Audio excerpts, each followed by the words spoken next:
नमस्कार, मैं पूजा भारतीय। आज की वीडियो में हम पढ़ने वाले हैं त्रिस्तंभी रोकड़ पुस्तक यानी कि 3 कॉलम कैश बुक जो कि आती है सब डिवीजन ऑफ जर्नल के अंतर्गत, उसके बारे में पढ़ने वाले हैं। इसके अलावा आज की वीडियो के एंड में मैं उन क्वेश्चंस के आंसर भी बताऊंगी जो कि कम्युनिटी टैब में मैंने पूछे थे और उस पर थोड़ा बहुत रिस्पॉन्स आपने किया है, वो मुझे बहुत अच्छा लगा। आप और ज़्यादा रिस्पॉन्स कीजिए। इससे क्या होता है ना, अगर आप किसी क्वेश्चन का आंसर देते हो तो उसका आंसर आपको दिखाई देता है जो और लोगों ने दिया होता है। ठीक है, तो आप उसमें एक चीज़ ये सोचने लगते हो कि यार मैं तो ये सोच रहा हूँ लेकिन इसका 90% आंसर लोगों ने ये लगाया है, अब मैं ठीक हूँ या वो 90% लोग ठीक हैं। फिर आप उसके बाद जो नेक्स्ट वीडियो में डालती हूँ उसमें आके आप चेक करोगे कि वही आंसर ठीक है जो मैंने दिया है या और लोगों का आंसर ठीक है ना। जब आप वो चेक करोगे तो वो जो आंसर आएगा जो सही होगा वो आपको याद हो जाएगा।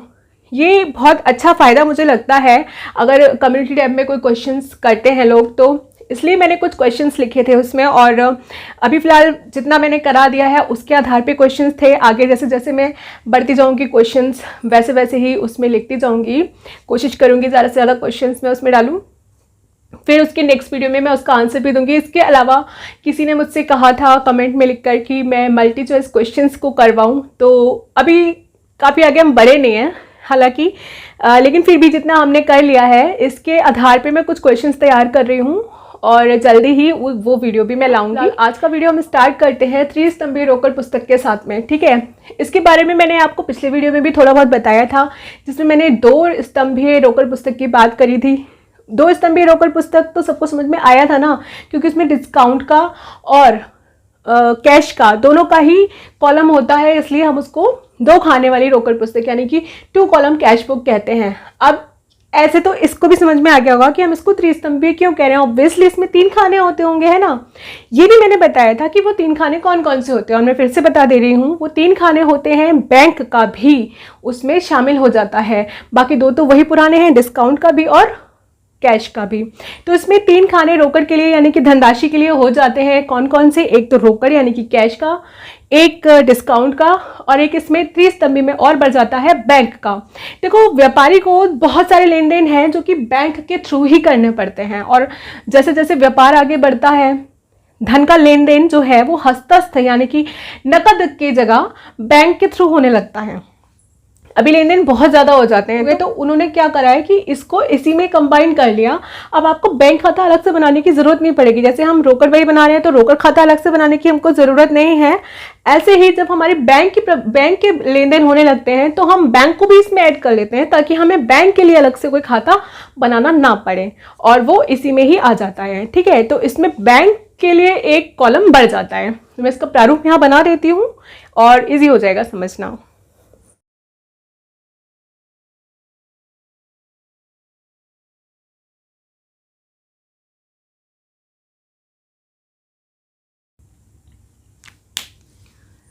तो ये 3 कॉलम कैश बुक का प्रारूप है। इसमें देखो काफ़ी कुछ तो वही, काफ़ी कुछ का सेम टू सेम वही है जो हमने सिंपल कैश बुक में पढ़ा, फिर 2 कॉलम कैश बुक में पढ़ा। बस केवल इसमें जो अमाउंट के कॉलम है वो बढ़ते चले जा रहे हैं ना, बाकी सब वही है। देखो, पहले डेट आएगा, फिर पर्टिकुलर्स यानी कि दिनांक और फिर विवरण, है ना। फिर उसके बाद VN यानी कि वाउचर नंबर, फिर LF नंबर यानी कि लेजर फोलियो नंबर, उसके बाद डिस्काउंट, ये हमारा 2 कॉलम कैश बुक में भी था। फिर उसके बाद कैश और बैंक। अब कैश हमने यहाँ इसलिए लिखा है क्योंकि यहाँ हम बैंक में लिख रहे हैं, अमाउंट दोनों की आनी है, कैश में भी और बैंक में भी।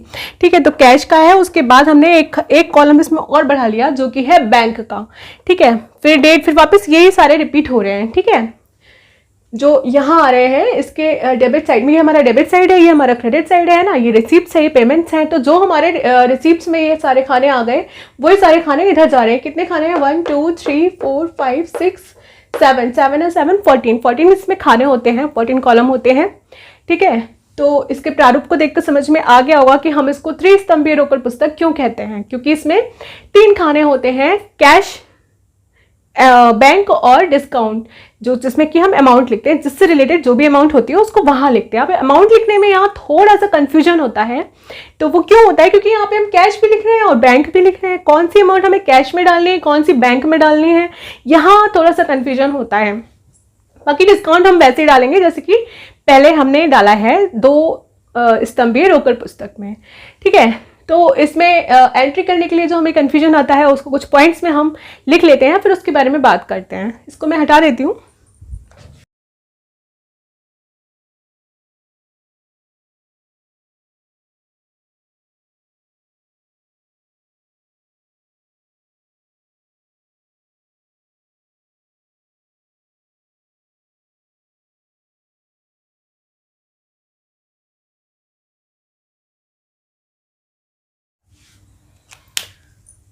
तो ये कुछ पॉइंट्स हैं जिनको कि हम पढ़ लेते हैं, जिससे हमें पता चलेगा इसमें लेखा करने के कौन कौन से नियम है, किस तरीके से हमको इसमें लेखा करना चाहिए। ठीक है, तो पहला पॉइंट लिखा हुआ है मैंने, पूंजी को लाना।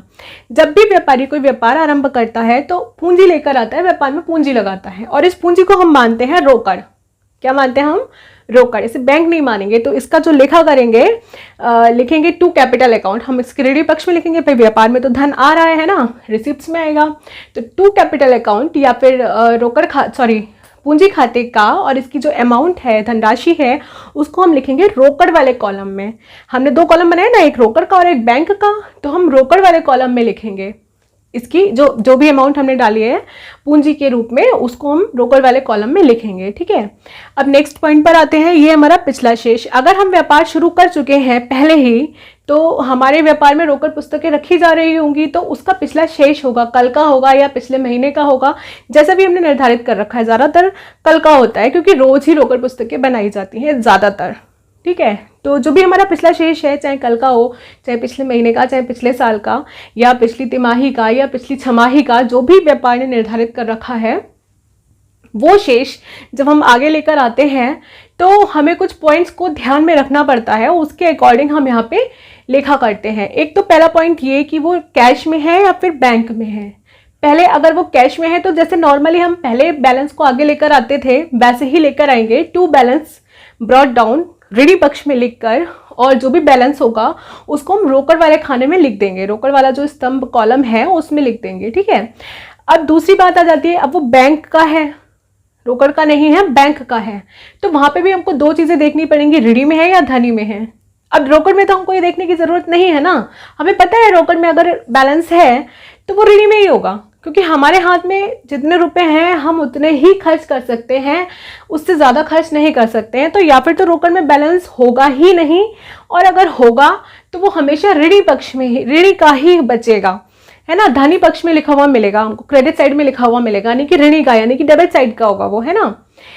तो लेकिन बैंक में ऐसा नहीं है। बैंक में हमारे पास जितनी धनराशि बैंक में जमा है, बैंक हमको कभी कभी ये सुविधा देता है कि जितनी राशि उसके पास में हमारी जमा है उससे ज़्यादा हम खर्च कर सकते हैं।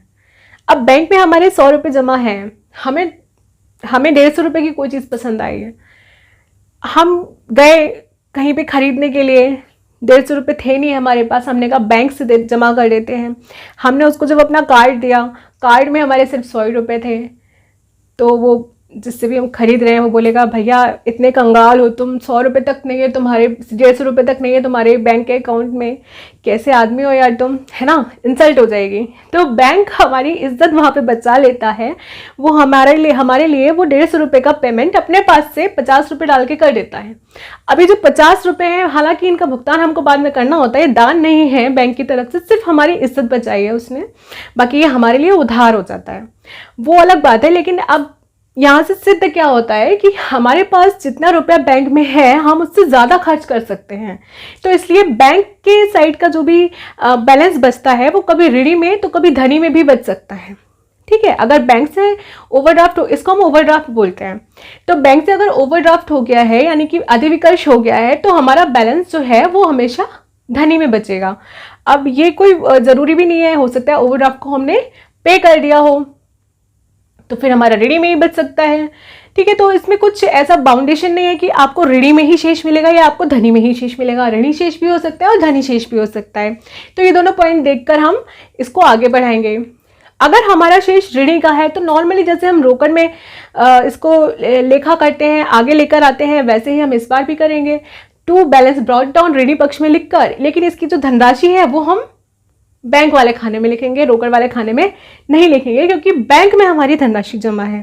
ठीक है, लेकिन अगर हमारा जो बैलेंस है वो बच रहा है धनी यानी कि क्रेडिट साइड में, क्रेडिट साइड का बैलेंस है तो उसको हम क्रेडिट साइड में ही लिखेंगे, तो क्रेडिट साइड में लिखेंगे बाय बैलेंस ब्रॉट डाउन, और इसकी जो धनराशि है वो लिखेंगे बैंक वाले खाने में। ठीक है, अब ये थोड़ा कंफ्यूज मत होना, अगर मैं धनी शेष कह रही हूँ तो इसका मतलब ये नहीं कि वो आपको धनी में लिखा हुआ मिलेगा, वो आपको ऋणी में लिखा हुआ मिलेगा, जिसको कि अब आपको जब आप आगे लेकर आ रहे हो तो उसके अपोजिट पक्ष में लिखना है। ऋणी में लिखा है तो आपको कहाँ लिखना है, धनी में लिखना है ना। ये चीज़ तो बहुत क्लियर है ना।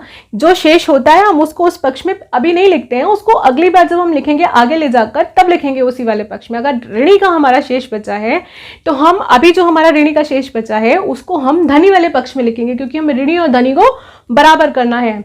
और जब हम अगली बार दोबारा से ये रोकड़ बही बनाना शुरू करेंगे तो ये जो शेष है इसको वापस उसी खाने में डाल देंगे जिसका ये है, यानी कि ऋणी में, है ना। ये चीज़ तो बहुत क्लियर है, मैं पीछे वाली बात दोबारा रिपीट नहीं करूंगी, ये चीज़ बहुत क्लियर है। आगे बढ़ते हैं, ठीक है। अब ये चीज़ तो समझ में आ गई होगी। नेक्स्ट चलते हैं बैंक संबंधी लेखे।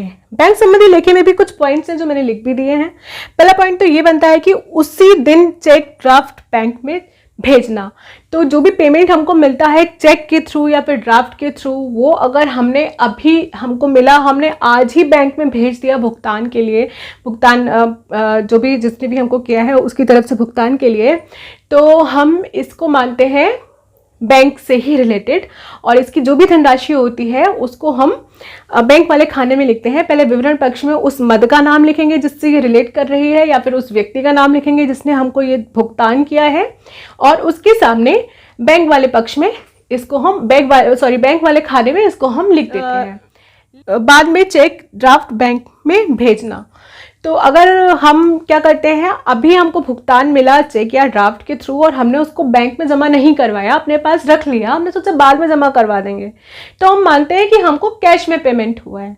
इसको हम कैश में, देखो हाथ से पेमेंट हो रहा है ना, बैंक का तो कोई रोल नहीं आ रहा है इसमें। अभी तो बंदे ने आके हमको ड्राफ्ट दिया, हमने रख लिया, अभी तो बैंक का कोई रोल नहीं आया ना हमारी तरफ से, तो इसको हम कैश में ही मानते हैं। तो इसका जब लेखा करेंगे तो करेंगे ऋणी पक्ष में ही, उसी मद के नाम से करेंगे, उसी व्यक्ति के नाम से करेंगे, लेकिन इसका जो अमाउंट है उसको हम लिखेंगे कैश वाले खाने में। ठीक है, इसको हम बैंक वाले खाने में नहीं लिखेंगे।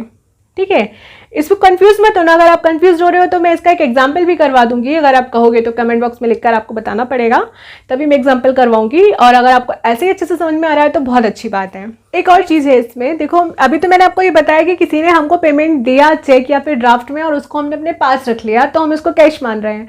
अब बाद में हम इसको भेजेंगे भी तो बैंक में, है ना। मेन पॉइंट तो हमारा यही है कि बाद में इसको भेजना। तो जब बाद में हम इसको भेजते हैं बैंक में तो हम इसको ऐसे ही मानते हैं जैसे हम कैश को बैंक में जमा कर रहे हैं। अभी तो हमने कैश माना था ना, कैश मान के हमने एंट्री करी थी। अब जब हम इसको बैंक में भेजेंगे तो हम यानी कि अपना कैश उठा के बैंक में भेज रहे हैं। ठीक है, तो इसको हम कैश को बैंक में जमा करने वाली एंट्री के रूप में रखते हैं, तो इसको दोनों साइड में लिखते हैं। आप दोनों साइड में लिखने वाली एंट्रीज के बारे में हम थोड़ा आगे पढ़ेंगे। नेक्स्ट पॉइंट है हमारा ब्याज, लाभांश प्रतिभूतियों पर ब्याज देना।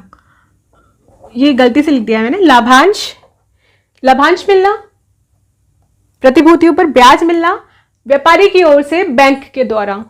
ठीक है, बैंक के द्वारा व्यापारी की ओर से, ये भी लिख देती हूं मैं यहां पर।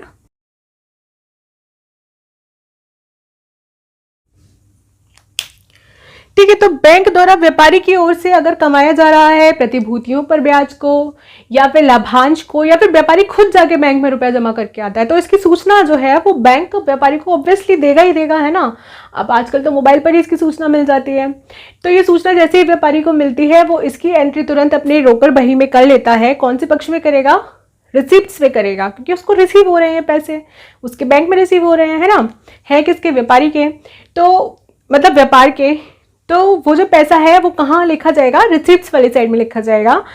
जिस भी मद के नाम से आएगा उस मद के नाम से लिखा जाएगा, और उसके सामने जो ये रकम लिखी जाएगी ये लिखी जाएगी बैंक वाले खाने में, क्योंकि हमारा पैसा कहाँ आ रहा है, बैंक में आ रहा है। ठीक है, तो ये पॉइंट्स मुझे लगता है क्लियर हो गए होंगे। नेक्स्ट पॉइंट की तरफ बढ़ते हैं। ये है हमारा उभय या विमुख प्रविष्टि, या फिर जिसको हम इंग्लिश में बोलते हैं कॉन्ट्रा एंट्रीज। तो देखो मैंने यहाँ पर एक एंट्री की बात करी थी,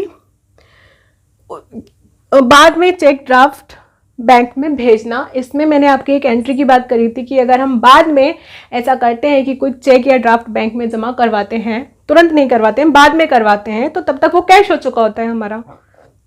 तो अब जब हम उसको जमा करवाते हैं तो इसकी दोनों तरफ एंट्री होती है, क्योंकि हम इसको बैंक में कैश जमा करने की एंट्री मानते हैं। तो इसको हम ऋणी पक्ष में भी लिखते हैं। देखो हमारे पास से कैश जा रहा है, यहां से तो कैश निकल गया, लेकिन हमारे बैंक के अकाउंट में तो कैश आ रहा है ना, तो हमारी बैंक के अकाउंट में वो रिसीव हो रहा है, लेकिन हमारे पास से जा रहा है। तो हम कैश के रूप में, जब हम कैश में देखेंगे इसको, तो क्योंकि हमारे पास से जा रहा है, इसको पेमेंट साइड में लिखेंगे। कहाँ जा रहा है? बैंक में डाल रहे हैं, तो लिखेंगे बाय बैंक। ठीक है, अब बैंक में तो हमारे आ रहा है वही रुपया जो हमने जमा किया है, भाई बैंक में तो आ रहा है ना, हमारे पास से तो गया है, बैंक में आ रहा है। बैंक किसका है? हमारा। तो हमने जब बैंक साइड में देखेंगे तो वहां पे भी लिख देंगे टू कैश, और वो अमाउंट लिख देंगे बैंक वाले खाने में। ठीक है, ये चीज क्लियर हो गई। इसको हम बोलते हैं कॉन्ट्रा एंट्रीज, यानी कि विपरीत एंट्रीज, यानी कि उभय प्रविष्टि या फिर विमुख प्रविष्टि या विरुद्ध प्रविष्टि। विरुद्ध नहीं कहते हैं ज्यादातर, इसको विपरीत प्रविष्टि कह सकते हैं। ठीक है, तो ये समझ में आ गई होंगी। इसके अलावा इसकी खतौनी की बात करें अगर, इन वाली प्रविष्टियों की जो यहाँ पर मैंने आपको बताई विमुख प्रविष्टियों में, इनकी खतौनी कहीं नहीं होती है। क्यों नहीं होती है? क्योंकि देखो कैश बुक हम बना रहे हैं, वो कैश अकाउंट की पूर्ति कर रहा है। बैंक की हम बुक बना रहे हैं, मतलब बैंक भी तो इसी में आ गया ना, तो वो भी हमारी बैंक अकाउंट की पूर्ति कर दे रहा है। तो ना ही तो हम कैश बुक बना रहे हैं, सॉरी कैश अकाउंट बना रहे हैं, ना ही हम बैंक अकाउंट बना रहे हैं। लेकिन जब हम इनको प्रविष्टियों को देखते हैं तो एक साइड में आपको कहीं पे टू बैंक लिखा हुआ दिख रहा है, एक साइड में आपको बाय कैश लिखा हुआ दिख रहा है। तो कहाँ करोगे इसकी खतौनी? रोकड़ खाते में, रोकड़ के इसको ही, सॉरी रोकड़ की जो बही है इसमें ही जो ये प्रविष्टि हो जाती है, वो दोहरा लेखा के अकॉर्डिंग हमारी खाता बही में एक्चुअली इसकी प्रविष्टि हो गई एक तरह से, क्योंकि हमने इसको खाता ही माना है। तो इसको हम खाता बही में अलग से नहीं लिखते हैं। लेकिन यहाँ पर जहाँ हमने इसकी एंट्री करी होती है, वहाँ जो लेजर फोलियो नंबर है उस वाले खाने में हम सी लिख देते हैं। इंग्लिश में लिख रहे हैं तो सी लिखेंगे जो कि कॉन्ट्रा को डिनोट करता है, और अगर हिंदी में लिख रहे हैं तो वह लिखेंगे जो कि विमुख के बारे में बताता है। ठीक है, इससे हमें पता चलता है कि इनकी खतौनी खाता बही में नहीं की गई है और इन्हीं को खतौनी मान लिया गया है। ठीक, तो ये चीज़ मेरे ख्याल से क्लियर हो गई होगी। कॉन्ट्रा एंट्रीज भी अच्छे से समझ में आ गई होंगी। इसके बाद थोड़ी सी बात करते हैं इसकी उपयोगिता क्या है, हम क्यों बनाते हैं ऐसी 3 स्तंभीय रोकड़ पुस्तक। तो कुछ बहुत सिंपल से फायदे हैं जो उसको समझने के बाद भी आपको अपने आप से ही समझ में आ गए होंगे। एक तो ये कि हमें अलग से बैंक अकाउंट नहीं बनाना पड़ता है, हमें अलग से रोकड़ का अकाउंट नहीं बनाना पड़ता है। हमें ये पता चल जाता है कि हमारे हाथ में कितना कैश है, कितना हमने खर्च किया, कितना हमको मिला। हमको ये पता चल जाता है कि भाई बैंक में हमारे रुपए हैं या नहीं है, या फिर हमको डालने हैं, उनको भुगतान करना है। अगर ओवरड्राफ्ट है तो हमारे को भुगतान करना पड़ेगा ना, हमारा दायित्व हो गया। तो ये चीज़ हमको इससे पता चल जाती है। ठीक है, इसके अलावा हमको ये भी पता चलता है कि हमको कितना डिस्काउंट मिल रहा है या हम कितना डिस्काउंट दे रहे हैं। अच्छा, डिस्काउंट की तो मैंने इसमें बात ही नहीं करी अभी तक। डिस्काउंट हम वैसे ही लिखते हैं जैसे हम उसमें लिखते हैं 2 स्तंभीय रोकड़ पुस्तक में लिखते हैं। उसमें हम वही करते हैं ना जिससे रिलेटेड वो अमाउंट होती है। जैसे सपोज परचेजेस से रिलेटेड है, तो परचेजेस के सामने हमने अगर 2000 की परचेज करी, कैश में हमने 2000 रुपये डाले, है ना, और हमको उसमें डिस्काउंट मिला था 100 रुपये का, तो वो 100 रुपये हम उस 2000 के सामने वाले खाने में, जहाँ जो कि डिस्काउंट का खाना है, उसमें डाल देते हैं, है ना। ऐसे ही लिखेंगे, बिल्कुल वही तरीका है डिस्काउंट का। डिस्काउंट में कोई चेंजेस नहीं है। अगर बैंक से रिलेटेड हो रहा है तो बैंक वाले खाने में जो भी हमने अमाउंट डाली होगी उसके सामने डिस्काउंट वाले खाने में उसकी अमाउंट डाल देंगे जितनी हमने डिस्काउंट दी या फिर ली होगी। ठीक है, ये तो क्लियर हो गया मुझे लगता है। और अगर नहीं हुआ तो आप मुझे फिर से पूछ सकते हो, मैं नेक्स्ट वीडियो में उसको ठीक करने की कोशिश करूंगी। इतनी चीज़ क्लियर हो गई है और इसकी उपयोगिता या फिर इसके लाभ भी हमको समझ में आ गए हैं। अब थोड़ी सी बात करते हैं लाल स्याही के लिए। लाल स्याही का यानी कि लाल इंक का यानी कि रेड इंक का इसमें कहाँ पर हम यूज़ करते हैं। तो इसमें रेड इंक का हम यूज़ करते हैं कुछ जगहों पर। वो जगहें कौन कौन सी हैं ये इंपॉर्टेंट है। देखो, रोकड़ बही जब हम बनाते हैं, रोकड़ बही की बात कर रहे हैं यहाँ पर।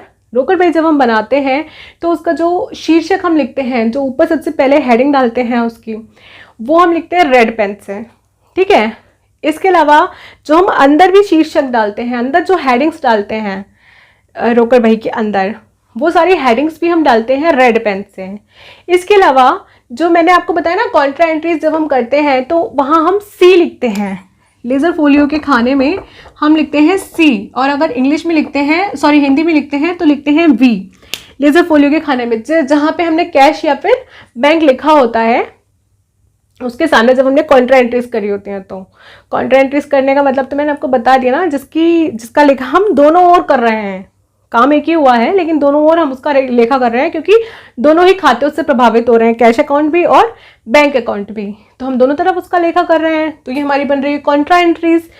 इसके सामने जब हम सी लिखते हैं लेजर फोलियो के खाने में, या फिर वी लिखते हैं, तो हम इसको लिखते हैं रेड पेन से, ठीक है। और जब हम दोनों पक्षों का योग कर लेते हैं तो नीचे 2 लाइन खींचते हैं, योग के नीचे हम 2 लाइन खींचते हैं। वो जो 2 लाइन हम खींचते हैं वो भी हम रेड पेन से खींचते हैं। योग तो हम करेंगे ही ना, जैसे हम नॉर्मली अभी तक करते चले आए हैं। योग हम करेंगे और योग के नीचे 2 लाइन्स खींचेंगे, वो खींचेंगे हम रेड पेन से, ठीक है। अब ये योग वाली बात मैंने करी है, तो इसका मतलब हमें शेष निकालना है। नॉर्मली जैसे हम अभी तक शेष निकालते चले आए हैं वैसे ही शेष निकालेंगे। देखो, कैश के खाने के लिए अलग शेष निकालेंगे, बैंक के खाने के लिए अलग शेष निकालेंगे।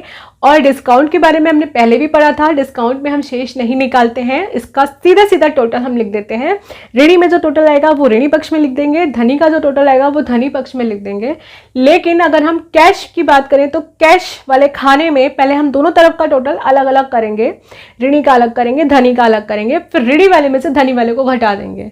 ये हम कैश की बात कर रहे हैं, हमेशा ऋणी ही ज्यादा होगा, या फिर दोनों इक्वल होंगे तो हम नहीं घटाएंगे, बैलेंस हमारा 0 हो जाएगा, सीधे से हम योग लिख देंगे, ठीक है। अब बात करते हैं बैंक वाले खाने की। तो बैंक वाले खाने में या फिर तो ऋणी का शेष ज्यादा, योग ज्यादा होगा, या फिर धनी का योग ज्यादा होगा। तो जो भी ज्यादा होगा उसमें से हम कम वाले को घटा देंगे, और जो भी योग शेष बचेगा उसको उस पक्ष में लिखेंगे जिसका योग कम आ रहा था। अगर ऋणी पक्ष का योग ज्यादा आया है हमारा और धनी पक्ष का योग ज्यादा कम आया है, तो ऋणी में से धनी को घटा के जो भी हमारा शेष बचेगा उसको हम धनी पक्ष में लिखेंगे। ऐसे ही बैंक वाले खाने में की जो भी अमाउंट्स हैं, अगर उसका ऋणी पक्ष का योग कम आया है और धनी पक्ष का योग ज्यादा आया है, तो हम धनी वाले में से ऋणी वाले को घटा देंगे, और ये वाला धनी शेष हम कहाँ लिखेंगे, ऋणी पक्ष में। ये पॉइंट आपका क्लियर हुआ होगा कि हम शेष कैसे निकालते हैं। इसके अलावा लाल स्याही वाला यानी कि रेड पेन वाला एक पॉइंट रह गया है। वो पॉइंट ये है कि जब भी हम पिछला बैलेंस लिखते हैं, चाहे वो हम ऋणी में लिख रहे हो या धनी में लिख रहे हो, भाई बैंक का है तो हम धनी में भी लिख सकते हैं, तो जहां भी हम लिख रहे हैं उसको हम रेड पेन से लिखते हैं, ठीक है। तो कौन कौन सी जगह मैंने आपको बताई हम रेड पेन का यूज करते हैं, एक बार लिख लेती हूँ मैं ताकि अच्छे से आपको याद हो जाए, समझ में आ जाए।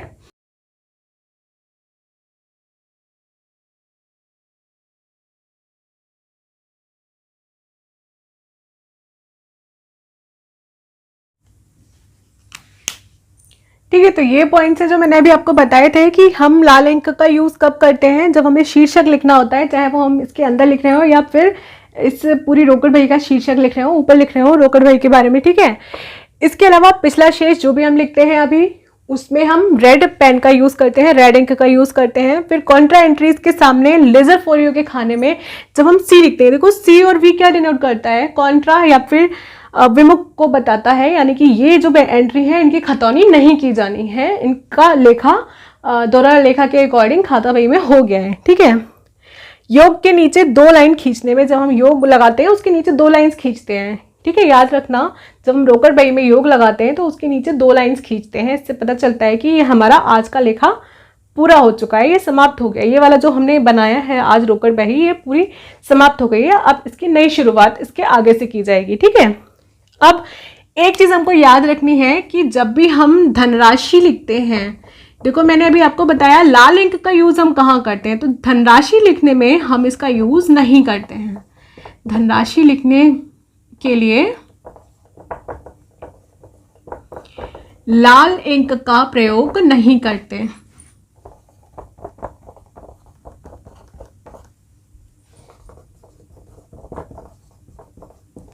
ठीक है, इतने सारे कामों के लिए हम लाल इंक का यूज कर रहे हैं, लेकिन जब हम धनराशि लिख रहे हैं धनराशि वाले खाने में, तो कहीं पर भी किसी भी धनराशि को लिखने के लिए हम लाल इंक का यूज नहीं करते हैं।